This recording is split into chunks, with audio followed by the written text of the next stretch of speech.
À Karpala, au secteur 51 de Ouagadougou, un incident qui a causé la mort d'une personne et blessé une autre. Les précisions dans quelques instants. Examen et adoption ce mercredi au Conseil des ministres de plusieurs décrets, notamment celui fixant la date des élections présidentielles et législatives de 2020. Ce sera le 22 novembre prochain. Voilà pour les titres. Merci de nous suivre. Explosion d'un camion-citerne ce mercredi dans un garage à Karpala au secteur 51 de la ville de Ouagadougou. Une explosion qui aura causé la mort d'une personne et blessé une autre, transférée au CHU de Tangango. Il y a eu également plusieurs dégâts matériels. Sanata Séré et Nadine Zongo étaient sur le lieu. Voici leur reportage. Un mercredi noir dans le quartier Karpala de Ouagadougou. Un camion-citerne explose dans un garage du quartier aux environs de 13 heures. 2 heures après, le constat est alarmant. Un mort, un blessé grave et 7 autres camions hors d'état d'usage. Sur les lieux, les voitures encore sous l'effet des flammes. Selon les riverains, l'explosion est intervenue suite à une soudure sur un camion-citerne.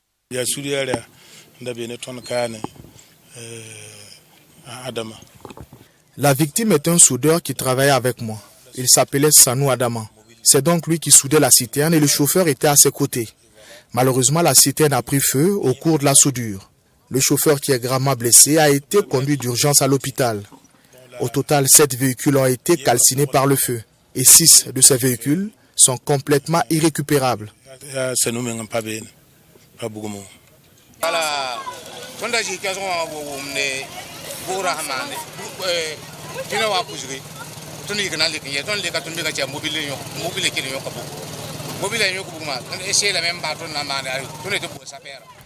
Nous avons entendu le bruit de l'explosion depuis le kiosque juste à côté du garage. Et quand nous nous sommes approchés, nous avons constaté qu'il s'agissait d'une citerne qui a explosé. Il y avait beaucoup de flammes et cela a causé l'explosion de plusieurs véhicules qui étaient dans le garage. On a eu peur et on a appelé les sapeurs-pompiers. Ils ont un peu tardé, mais sont arrivés quand même. Quand ils ont commencé à éteindre le feu, il y avait un blessé qui est sorti du feu et ils l'ont conduit immédiatement à l'hôpital.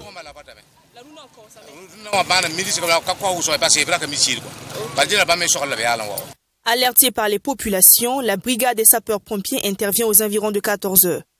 Le capitaine Kinda et ses hommes sont arrivés à maîtriser le feu et à retirer l'une des victimes des flammes. Gravement blessé, ce dernier a été conduit au CHU de Tangango. Malheureusement, une vie est déplorée dans cet incendie. Effectivement, nous avons reçu l'appel autour de 13h40.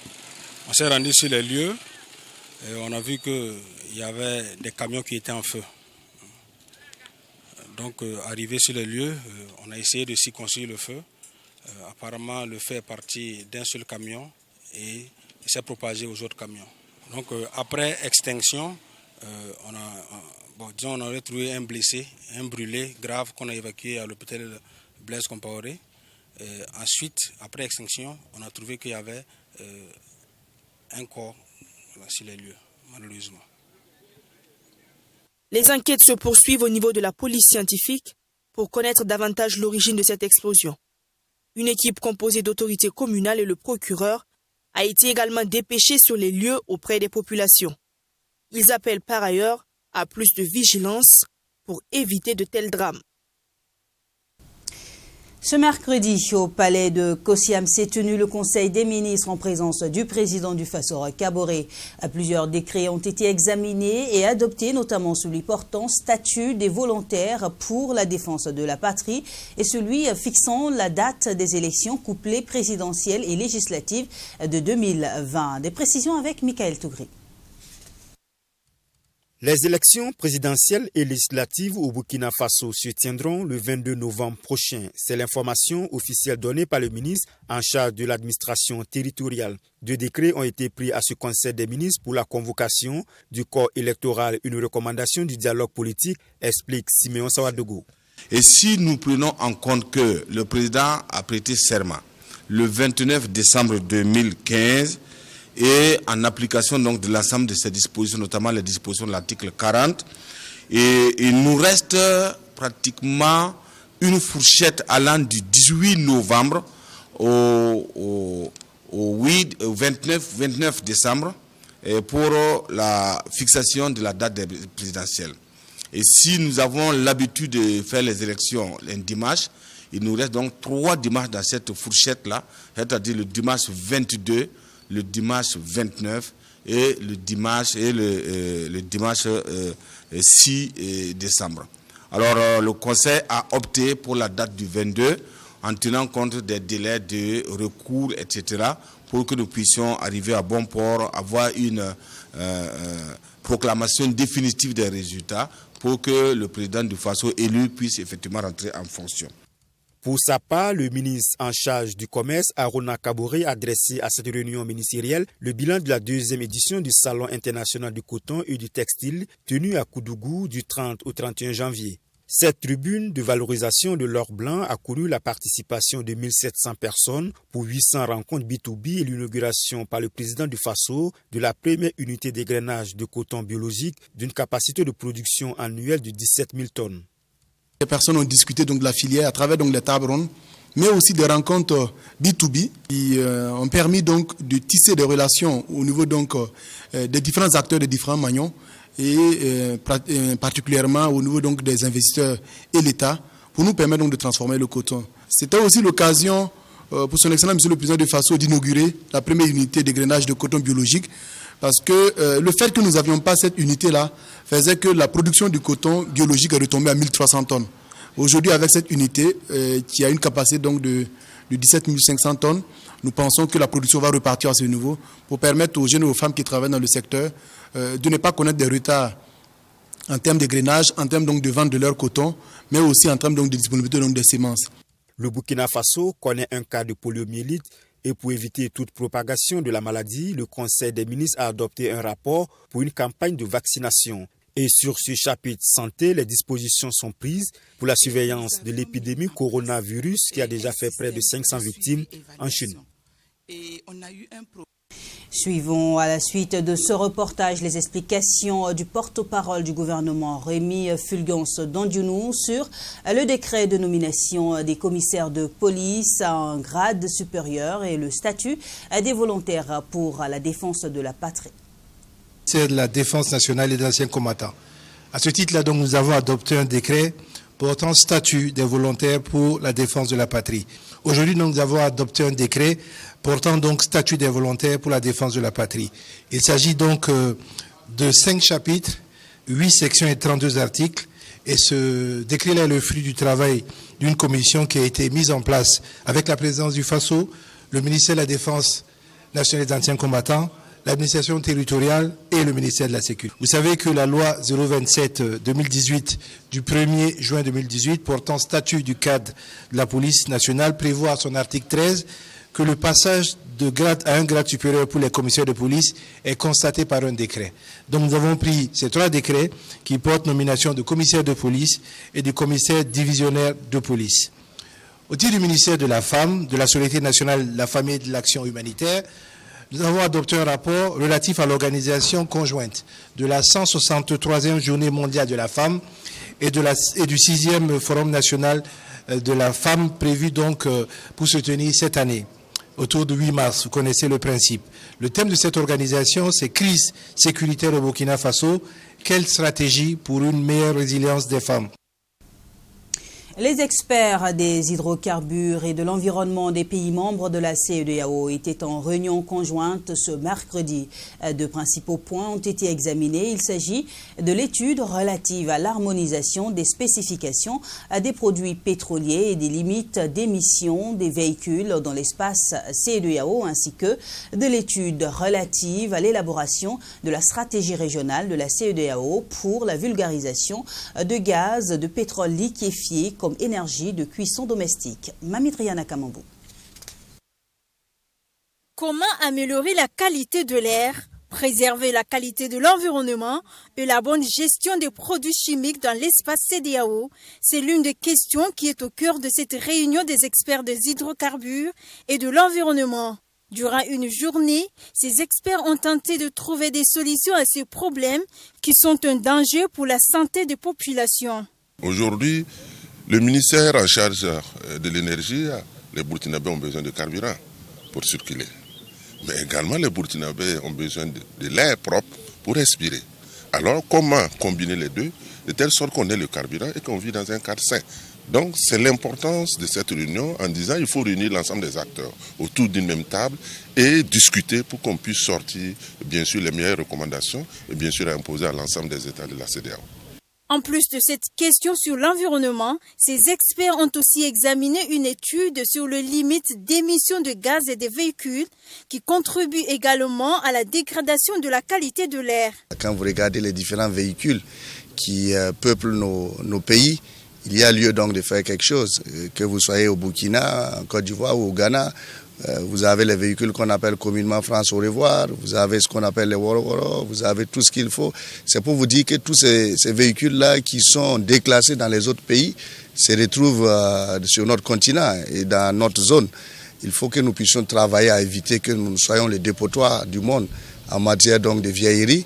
À l'issue de ces échanges, des recommandations seront formulées. Ces recommandations seront soumises au Parlement de la CEDEAO.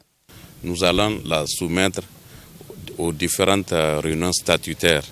Donc dans un premier temps, ça va aller même jusqu'au Parlement de la CEDEAO, le Grand Conseil des ministres de la CEDEAO composé des ministres de l'intégration ou des affaires de la CEDEAO, affaires étrangères et intégration régionale, et ceux des finances. Et par après, jusqu'au sommet des chefs d'État et de gouvernement qui vont l'adopter. Et nous comptons adopter cette réglementation régionale en juin-juillet lors des réunions statutaires de juin-juillet de cette année. La présente session prépare la réunion conjointe des ministres en charge des hydrocarbures et ceux en charge de l'environnement qui se tiendra ce jeudi. La lettre du syndicat des médecins adressée à la directrice générale du Centre national de transfusion sanguine passe visiblement mal au sein du RENAET, le réseau national des associations intervenant dans le domaine de la santé. En conférence de presse mercredi, ce réseau a fustigé l'attitude du CIMEB qui pour lui est de nature à saper le moral des donneurs de sang et à s'aimer la panique au sein des populations. Maxime Jean-Eudes Mombara. Si au niveau interne, des gens ont des problèmes entre eux, qui le résolvent. C'est avec consternation et désolation que le réseau national des associations intervenant dans le domaine de la santé dit avoir lu la lettre ouverte de la section du syndicat des médecins du Burkina. Une correspondance datée du 23 janvier 2020 adressée à la directrice générale du Centre national de transfusion sanguine et dans laquelle le CIMEB dénonçait des dérives de management et soulevait des doutes quant à la qualité du sang transfusé aux malades. En remettant à cause la qualité du sang collecté dans les nouveaux centres de transfusion sanguine comme Waiguya, Kaya, Dédougou et Gawa, sur la base du système utilisé, c'est-à-dire les tests rapides, le CIMEB remet de facto en cause tous les examens médicaux effectués à base du test rapide. Que dit donc des tests du VIH-Sida, de grossesse, de paludisme, etc., qui sont tout faits aujourd'hui au moyen du test rapide grâce à l'évolution de la science. Pour le réseau national des associations intervenant dans le domaine de la santé, cette lettre ouverte n'est ni plus ni moins qu'une tentative de démoralisation de la première responsable du CNTS et par ricochet de tout son personnel. Nous ne sommes pas là pour mettre la panique dans la population. Nous sommes là pour rassurer la population que le sang est de qualité.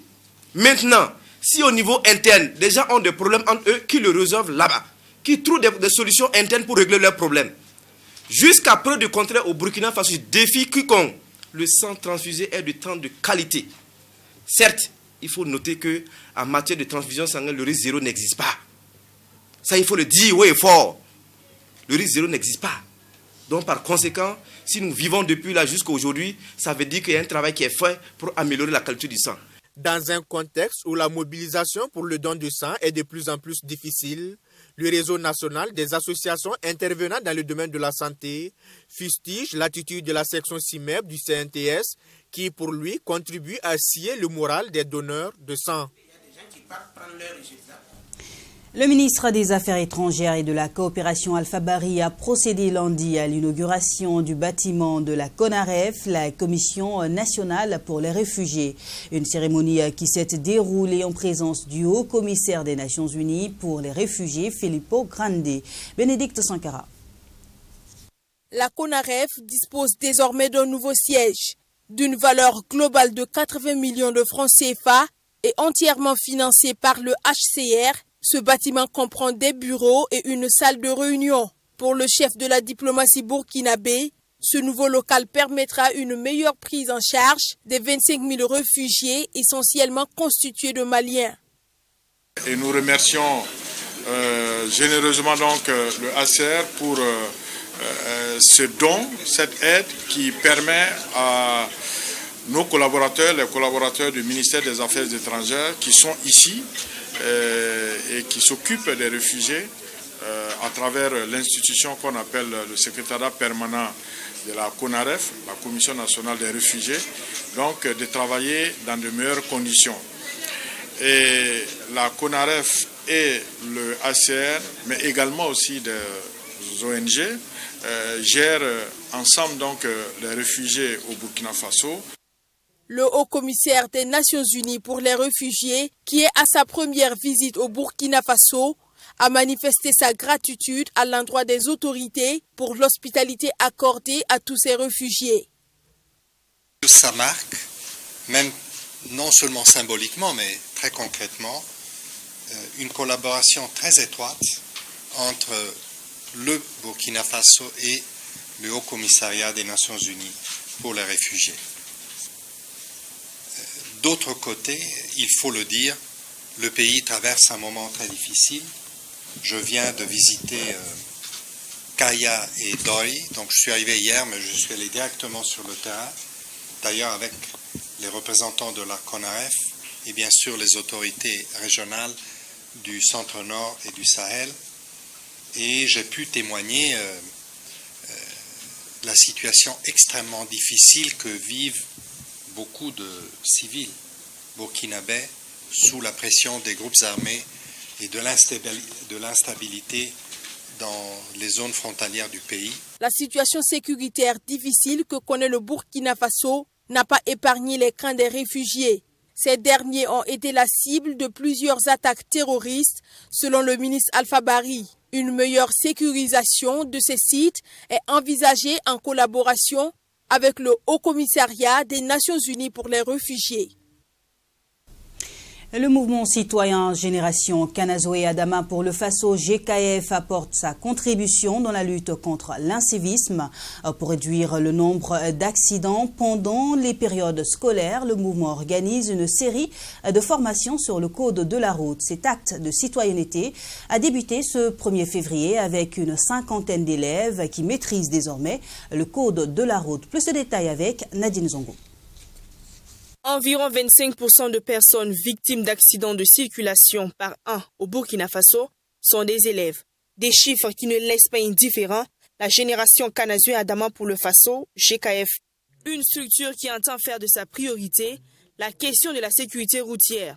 D'où cette session de formation sur le code de la route au profit des élèves de l'Institut Al-Elmir section française. Le code de la route, comme je l'ai si bien dit, c'est pour accompagner les élèves et étudiants, tout d'abord, qui sont vraiment ceux qui empruntent beaucoup la circulation pour rejoindre les différents établissements et de mieux comprendre beaucoup de choses et éviter les accidents. L'intérêt d'une telle formation, c'est de donner de la connaissance, de la compétence et de la personnalité à chaque jeune burkinabé. L'objectif est donc clair, réduire le nombre d'accidents impliquant les élèves. Au cours de cette formation, un accent particulier a été mis sur les panneaux de signalisation et le respect de la vitesse en circulation. Une formation qui vient à point nommé à en croire les bénéficiaires qui s'engagent à adopter un nouveau comportement en circulation. Mieux, à être des ambassadeurs des bonnes pratiques en matière de sécurité routière. Je m'engage désormais à respecter le code de la route avec mes camarades. Ce code de la route peut m'aider de ne pas avoir des accidents en circulation. À mon arrivée à la maison, je vais faire part de ce que j'ai appris à la maison et à l'école aussi, à mes camarades et à ma famille. Cette formation a été possible grâce à la section citoyenneté de GKF. Génération Kanazue Adama pour le Faso.